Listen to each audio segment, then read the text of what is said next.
It's Breakthru, released in 1994 for the Nintendo Game Boy and other formats courtesy of Spectrum Holobyte.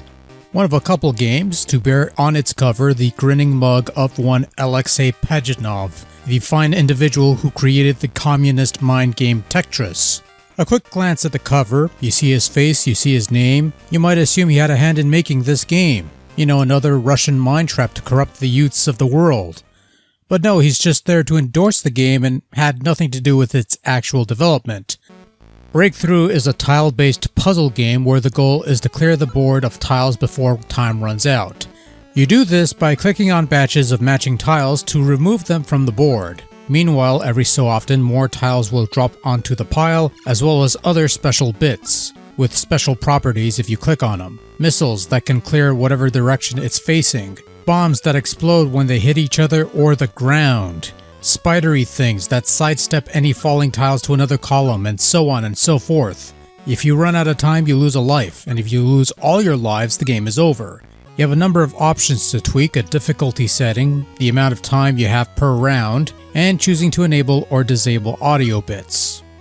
For what it's worth, Breakthru is straightforward if nothing else. It's not an overly complicated affair in that it takes a long while to know what's going on. If anything, it only takes a minute or even less to really get into it, so the learning curve isn't all that steep. You click on blobs of tiles, then they go bye-bye. All the other extra bits and peripherals tend to be easy to figure out without ever having to reference a manual or online guide. Pop the game in, start a new game, start clearing them globs of tiles like a madman. It's actually great fun when you get to do that. Of course, the problem is that once you clear all the huge globs of tiles, you're left with a whole bunch of little non-matching tiles that you can't clear until you match them up with the falling tiles above. A batch usually entails 2 or more. This usually involves waiting for the right tile to show up on your falling queue, and believe me, this could take a while at times. Fortunately, a helpful piece of information: as you lessen the clutter, once you clear away certain types of tiles, that type is excised from the board, leaving you with tiles that match those remaining on the board, so it's not entirely unfair. They're not going to start filling it with a different type all of a sudden out of nowhere. They're just going to stick with what you have left, which is nice. Still, the period of mixed clutter and waiting for the right pieces to come along is a painful time that slows the game down considerably, and don't forget, you're on a timer.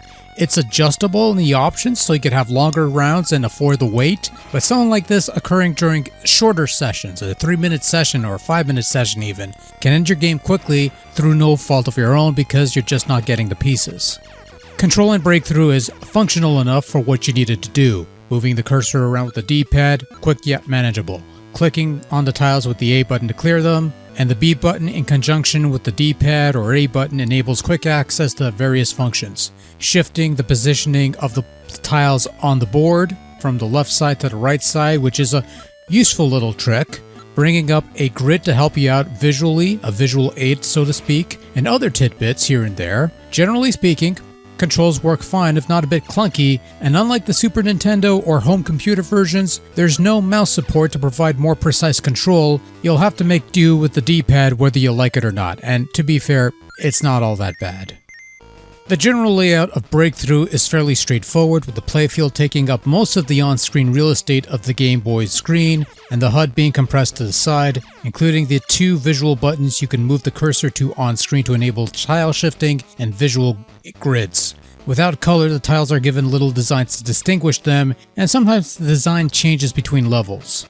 The artwork that eventually gets revealed behind the clutter looks fine by Game Boy standards, and you have a number of them befitting the city they represent more or less. Trying to line things up for droppage tends to be disorienting at times, but you do have the visual aids to help you out if you need it. Might be a bit of a cheap, but it's an invaluable tool that saves time that you do not have because, well, you're on a time limit. The sound in Breakthru comprises annoying sound effects and some generic sounding music. The sound effects aren't amazing or anything, but they get tiresome to listen to as you clear away tiles. The musical bits were generic sounding on the Super Nintendo version, the only other version of Breakthru that I've played. And while the Game Boy version translates the melodies note for note as best as it could, there's only so much you could do with generally mediocre music tracks. Overall, Breakthru is a rather modest puzzler that is competently playable and somewhat enjoyable at times, but pacing is what tends to hurt it most, going from clearing blobs of tiles to playing the waiting game for the right pieces to come along. Not fantastic. For those who enjoy puzzle games, you'll probably get a kick out of Breakthru for a short bit before moving on to something else. It's alright for what it does, and that's about it, really.